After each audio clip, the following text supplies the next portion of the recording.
Ashwini madam ಅವರು ಮಗಳು ಧೃತಿ ಅವರ ಜೊತೆಗೆ ಉತ್ತಮವಾದಂತಹ ಸಮಯವನ್ನ ಕಳೆಯುತ್ತಿದ್ದಾರೆ. ವೀಕೆಂಡ್ ಬಂತು ಅಂದ್ರೆ ಬಹಳಷ್ಟು ಜನರು ಹೊರಗಡೆ ಸುತ್ತಾಡಕ್ಕೆ ಕೆಲವು ಕೂಡ ಹೋಗ್ತಾರೆ.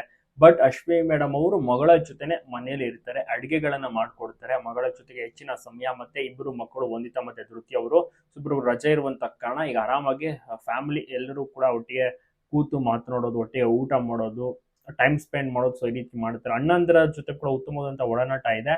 ಅಣ್ಣನ ಸಾಂಗ್ಸ್ ಕೇಳೋದು, ಅಣ್ಣನ ಸಿನಿಮಾಗಳನ್ನ ನೋಡೋದು, ಮತ್ತೆ ಶಿವಣ್ಣ ಅವರನ್ನ ಭೇಟಿಯಾಗುವಂಥದ್ದು, ಕುಟುಂಬ ಜೊತೆ ಹೆಚ್ಚು ಸಮಯ ಇರುತ್ತಾರೆ ಧೃತಿ ಅವರು.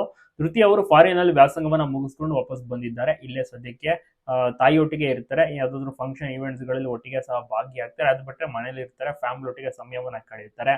ವಂದಿತ್ ಅವ್ರು ಇನ್ನ ಸಹ ವ್ಯಾಸಂಗವನ್ನ ಮಾಡ್ತಾ ಇದ್ರೆ ಇಲ್ಲೇ ಬೆಂಗಳೂರಿನಲ್ಲಿ ಓದ್ತಾ ಇರುವಂತದ್ದು. ಅಪ್ಪು ಅವರ ಕನಸನ್ನ ದೊಡ್ಡ ಮಗಳು ಧೃತಿ ಅವರು ಈಡೇರಿಸಿ ವಾಪಸ್ ಫಾರಿನ್ ಇಂದ ಬಂದಾಯ್ತು. ಫಾರಿನ್ ಅಲ್ಲೇ ಅವರು ಕಂಪ್ಲೀಟ್ ಆಗಿ ವ್ಯಾಸಂಗ ಎಲ್ಲವನ್ನು ಕೂಡ ಮುಗಿಸಿದ್ದು.